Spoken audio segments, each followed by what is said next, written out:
Study of Language. Chapter 20. Language and Culture.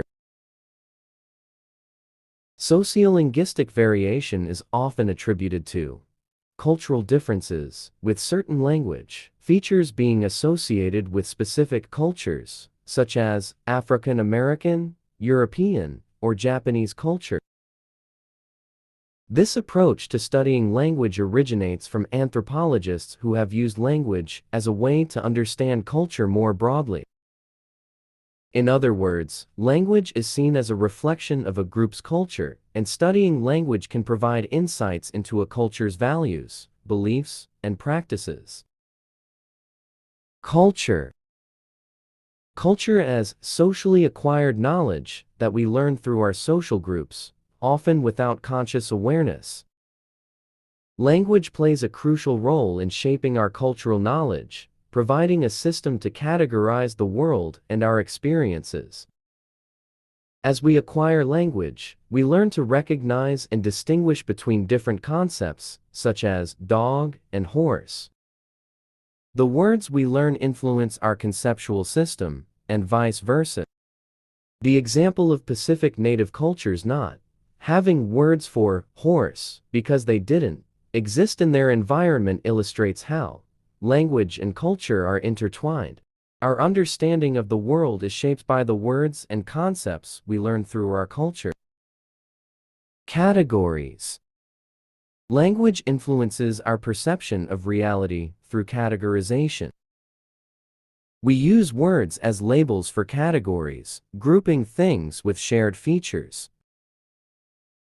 However, the relationship between words and reality is not fixed, and different languages organize reality differently. Examples include: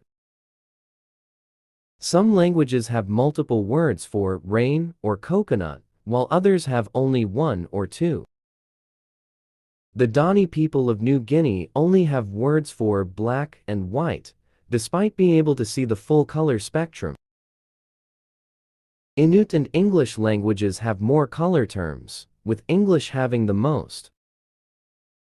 This suggests that languages shape our conceptual distinctions, and what is expressed as a single word in one language may not be in another.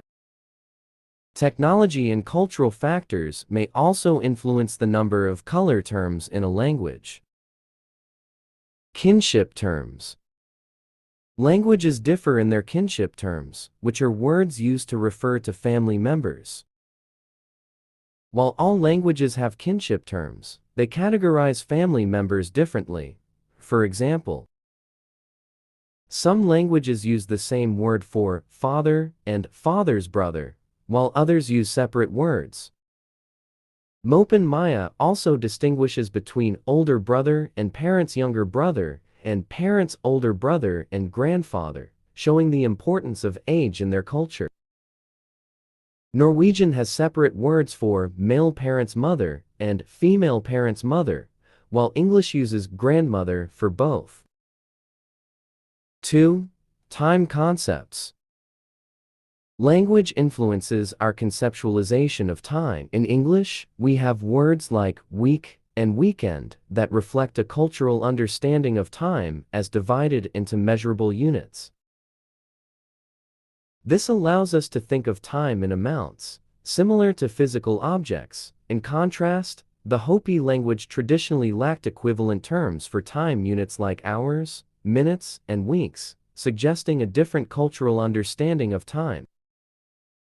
The Hopi language did not operate on clock time, and therefore did not have a concept of a weekend as a distinct unit of time. This shows how language reflects and shapes our understanding of abstract concepts like time. Linguistic relativity. The idea of linguistic relativity suggests that language influences the way we perceive and think about the world.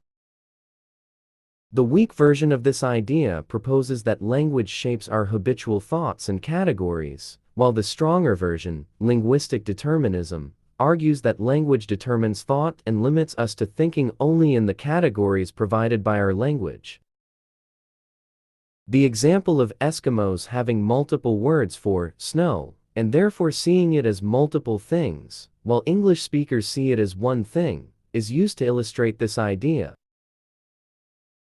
The paragraph concludes by mentioning that this approach to analyzing the connection between language and culture has been around since the 18th century and will be explored further. The Sapir-Whorf hypothesis. Sapir-Whorf hypothesis also suggests that language influences how we perceive the world. Whorf claimed that Hopi grammar, which categorizes clouds and stones as animate, leads Hopi speakers to believe they are living entities.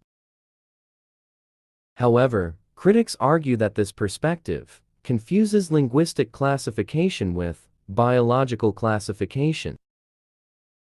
They point out that French speakers use feminine markings for stones and doors, but don't believe they are female entities.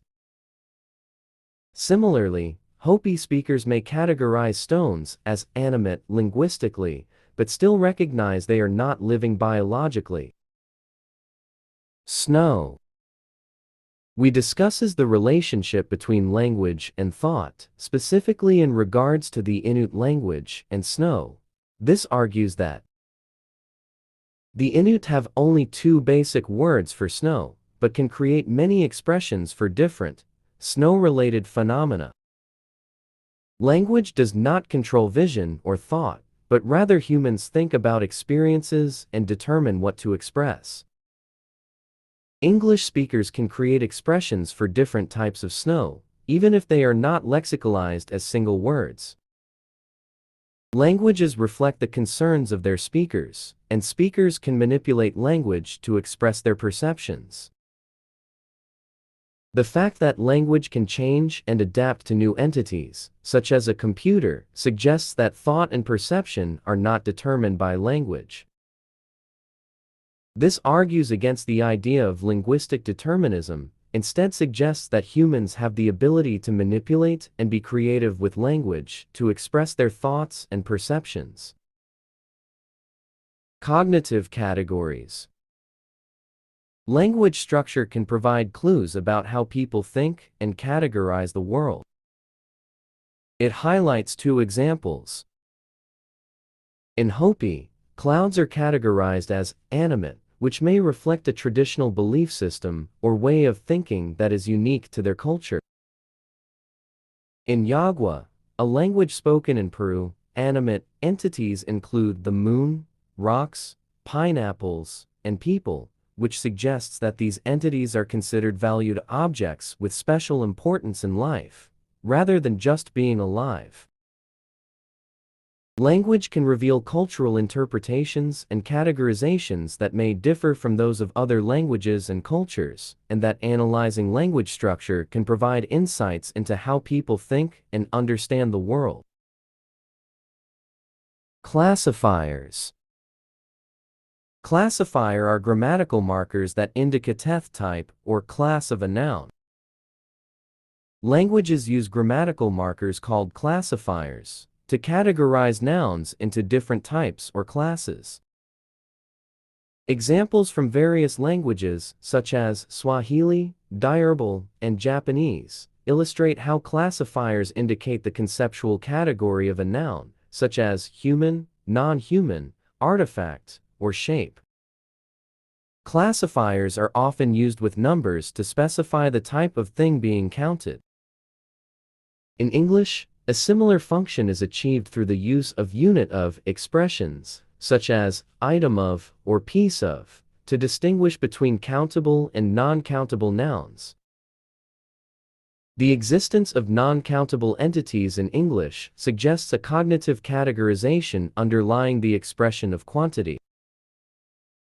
The paragraph highlights the importance of understanding cultural beliefs and worldviews to make sense of unfamiliar classification systems.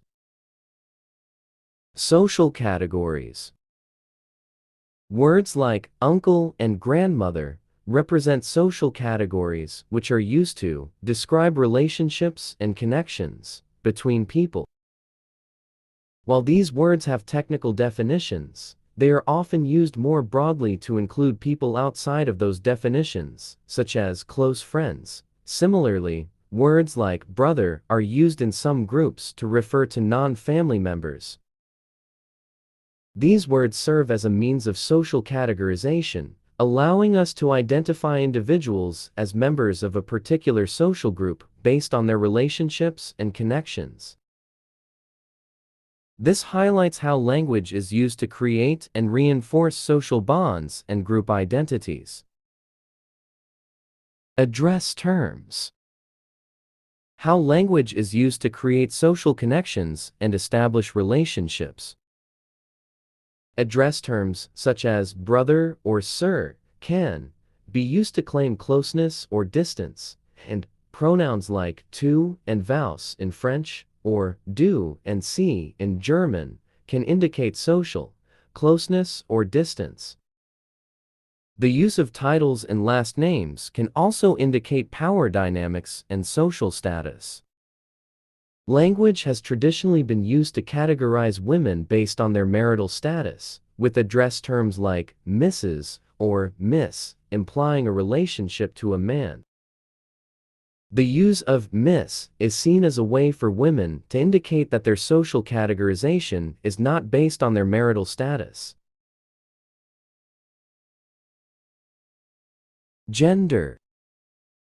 3 uses of the word gender are as given below. 1. Biological gender refers to the natural distinction between male and female sexes in species.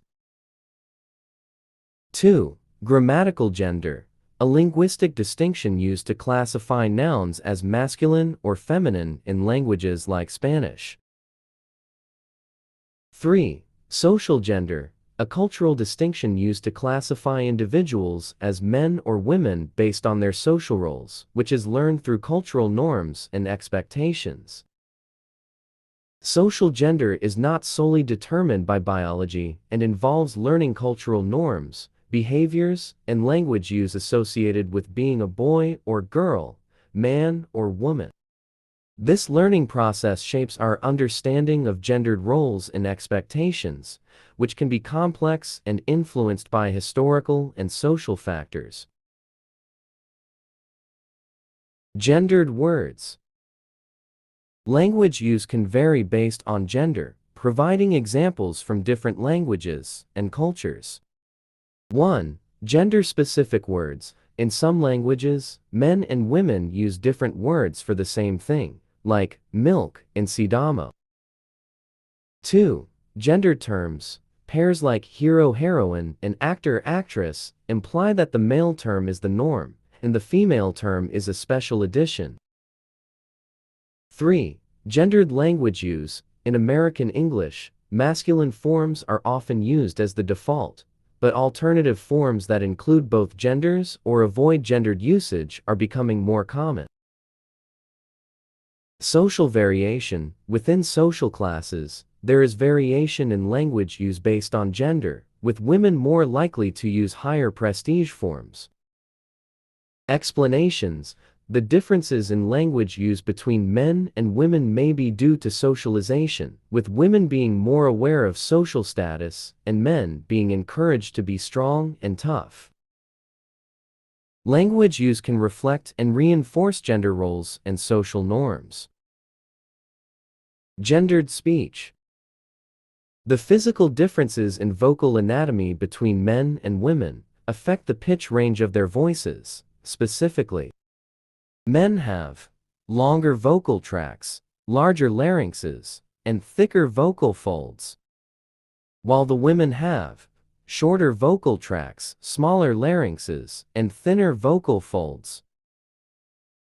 As a result, men typically speak in a lower pitch range, 80 to 200 Hz, than women, 120 to 400 Hz. However, there is some overlap in pitch ranges. People often exaggerate these differences to sound more stereotypically masculine or feminine. Gendered interaction. Differences in communication styles between men and women include: women's speech tends to facilitate shared interaction, using question-type forms and allowing others to speak. Men's speech is often more hierarchical, with the focus on having the floor and taking longer turns. In cross-gender interactions, men are more likely to interrupt women, while women produce more back channels, for example, yeah, to show they're listening. Men may interpret women's back channels as agreement, rather than just attention. These differences can lead to miscommunication, making cross-gender conversations a form of cross-cultural communication. To avoid miscommunication, we need to understand and adapt to these differences, finding new ways to articulate our inherited cultures.